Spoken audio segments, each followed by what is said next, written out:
Los trastornos en la columna cervical, es decir, en la región del cuello, nos van a generar muchos signos y síntomas, pero hoy les quiero hablar específicamente de 2 síntomas que nos van a generar no solamente mucha inseguridad, sino que además nos puede asustar, nos puede generar angustia y en ocasiones terminamos yendo a la guardia, ¿no?, a la emergencia de alguna institución médica para que nos revisen, porque por un lado podemos sufrir palpitaciones y por otro lado sensación de falta de aire. Es decir, a veces quizá estamos en la computadora, en el trabajo, en el estudio y sentimos que el corazón se nos acelera como si se nos fuese a salir del pecho. Entonces no sabemos si es un problema del corazón o incluso esta sensación de falta de aire, como que tenemos que bostezar y tenemos estos suspiros profundos y no nos termina de entrar el aire, nos empezamos a sentir ahogados. Y esto en combinación con esta sensación cardíaca, vamos corriendo y en ocasiones nos ve un cardiólogo o un neumonólogo y nos hacen estudios, generalmente son electrocardiograma o ecocardiograma, una ergometría, una espirometría, nos chequean. En la mayoría de los casos sucede que todo sale normal. Finalmente, a veces lo que ocurre es que nos miran a los ojos y nos dicen, mira, existe la posibilidad de que todo esto esté provocado por estrés. Y la realidad es que esa pieza siempre encastra, porque todo el mundo, lamentablemente, vivimos con estrés crónico, lo hemos normalizado. Antes, y me refiero hace 10.000 años atrás, en el Neolítico, tampoco me estoy yendo hace tanto tiempo, el estrés era algo más puntual de algún problema que teníamos que resolver y que no duraba más de 3 meses. Porque en realidad, si nos ponemos a analizar, el estrés es algo saludable, no es un momento que la vamos a pasar bien, pero la realidad es que cada vez que tenemos un estresor, tenemos lo que se llama una resiliencia, ¿no? El poder de hacernos más fuertes a partir de algún proceso traumático. Ahora, si el estrés es crónico, es decir, dura no solo más de 3 meses, sino 6 meses, años, vamos a empezar a generar un desgaste producto, no sé, problemas en el trabajo, la pareja, la familia, con amigos, con los hijos, con los padres. Y como les decía antes, lo peor es que finalmente lo terminamos normalizando. Entonces, a veces el estrés puede generar esto, pero a veces no. A veces tiene que ver con un trastorno cervical. Y cuando me refiero a un trastorno cervical, me refiero a cualquier patología. Puede ser un proceso artrósico, puede ser una hernia de disco o cualquier discopatía. También un bloqueo articular, a veces por un accidente, lo que se llama un whiplash, que es este latigazo cervical. Rompemos estructuras contensivas de la columna cervical y terminamos generando básicamente una rectificación cervical que después, por la utilización de los dispositivos móviles, la computadora, el celular, la tele en la cama, todo eso va haciendo que se incremente este trastorno postural y terminamos convirtiendo una rectificación cervical en una inversión de la curvatura fisiológica cervical. Y al principio comienza siendo una pequeña sintomatología en la cual tenemos un poquito de inestabilidad, a veces algún mareo, pero ya después, cuando sentimos que todo nos empieza a dar vuelta o giramos la cabeza de golpe y se movió toda la habitación o el auto, a veces estamos manejando y esto es muy peligroso si nos agarra manejando, entonces ahí cambia la historia y como la sensación que nos puede y nos suele generar es de descontrol, nos asustamos mucho. Y ahí es donde corremos a la guardia y pasa todo lo que les nombré. Ahora, ¿cómo podemos identificar? ¿Cómo podemos darnos cuenta si el problema que estamos teniendo, más allá de los estudios complementarios que son muy necesarios hacer para descartar cualquier otra patología, como les decía, cardíaca, pulmonar, sistémica, pero cómo podemos hacer para empezar a interpretar que esta sensación de falta de aire y esta taquicardia o palpitaciones puede provenir de un trastorno de la columna cervical? Porque se combina con otros signos y síntomas. Es decir, más allá de la estructura anatómica de la columna cervical, por adentro, atravesando la columna vertebral, transcurre la médula espinal, que es ni más ni menos que la prolongación del cerebro.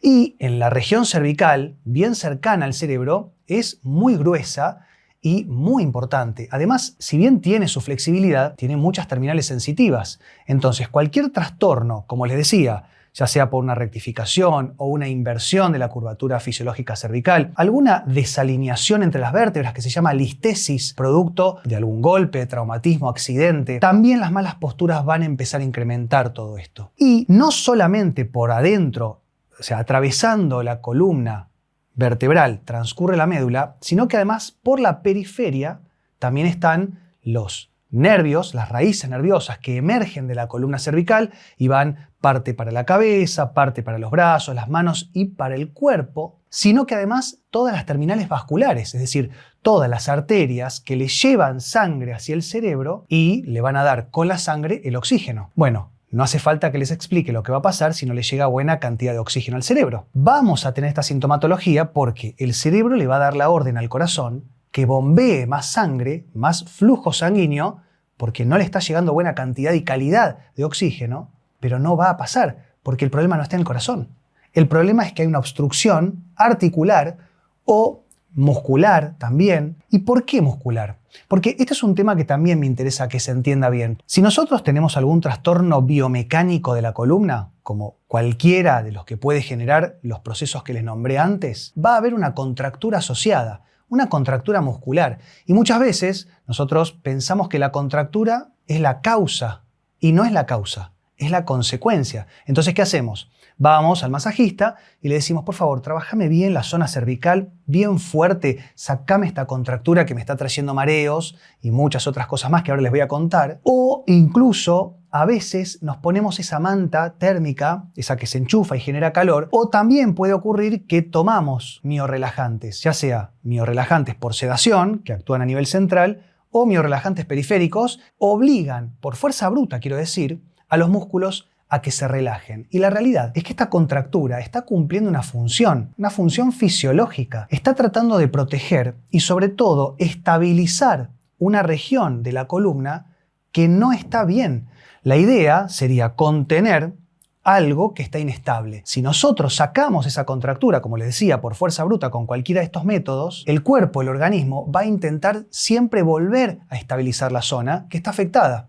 Y nosotros generamos una y otra vez este efecto rebote que muchas veces nos da cada vez menos resultado y cada vez más sintomatología. Entonces vamos a tener estas palpitaciones, esta taquicardia como un intento de que le llegue mejor flujo sanguíneo hacia el cerebro, pero también vamos a tener esta sensación de falta de aire que nos va a obligar a tomar aire más profundo, como estos suspiros bien profundos, o hasta incluso nos vamos a agitar y sentimos que no nos entra el aire, porque de la misma manera que le da el cerebro la orden al corazón que bombee más sangre, la misma orden va hacia los pulmones para que bombee más oxígeno, para que ventile mejor. Pero de nuevo, por más que los pulmones ventilen más oxígeno, el problema no va a estar acá. Está en la columna cervical y sobre todo cervical bien alta, lo que se llama cérvico-occipital, y esto va a generar toda esta sintomatología.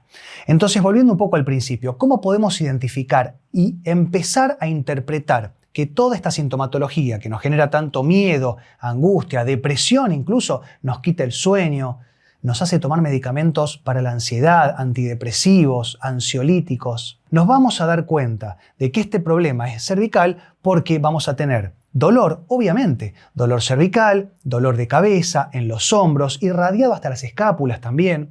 Vamos a tener esta inestabilidad permanente, como que estamos caminando en algodones, hasta incluso mareos. Podemos tener embotamiento, que es esta sensación como si nos estuviesen apretando la cabeza de afuera para adentro. Podemos tener dolor en lo que se llama media capucha, que tiene un nombre específico, que se llama neuralgia suboccipital de Arnold. Se las nombro para que ustedes tengan herramientas y buscar eventualmente también información. Y esto va a ser un dolor en media capucha, cuero cabelludo y hasta adentro y arriba del ojo, como si nos estuvieran pinchando el ojo de adentro para afuera, de un lado o del otro.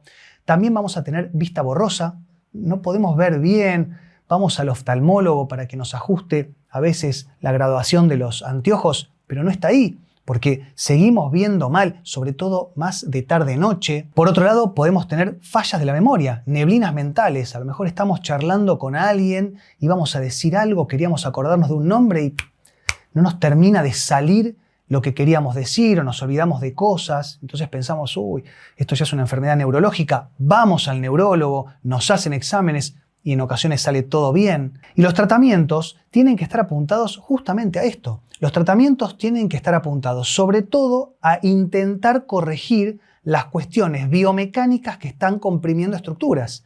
no un masaje, no la manta térmica. Intentar mejorar la estructura de la columna para que los músculos solos, de a poco, empiecen a relajar y a soltar las estructuras vasculares y nerviosas. Si es una hernia de disco o una protrusión discal, cualquier discopatía, podemos hacer ozonoterapia. Como les cuento en todos los videos, la ozonoterapia es un tratamiento natural que está compuesto de 3 átomos de oxígeno, no tiene medicación, por lo cual prácticamente no tiene contraindicaciones. Se aplica intramuscular profundo en los músculos de los costados, ¿no? Paravertebrales, cervicales, e intenta que los discos se retraigan, se contraigan y dejen de comprimir estructuras periféricas. Por otro lado, si es un trastorno articular biomecánico, podemos hacer terapias manuales combinadas, que tiene que ver con osteopatía, quiropraxia, praxis vertebral, reeducación postural global, el método 3 escuadras, terapia miofacial. Miren la cantidad de técnicas para tratamientos que les estoy dando. Pueden buscar cerca de su casa a ver quién es un buen fisioterapeuta y nos puede ayudar. Y después, si es una cuestión artrósica, es decir, es un desgaste que puede ser a cualquier edad,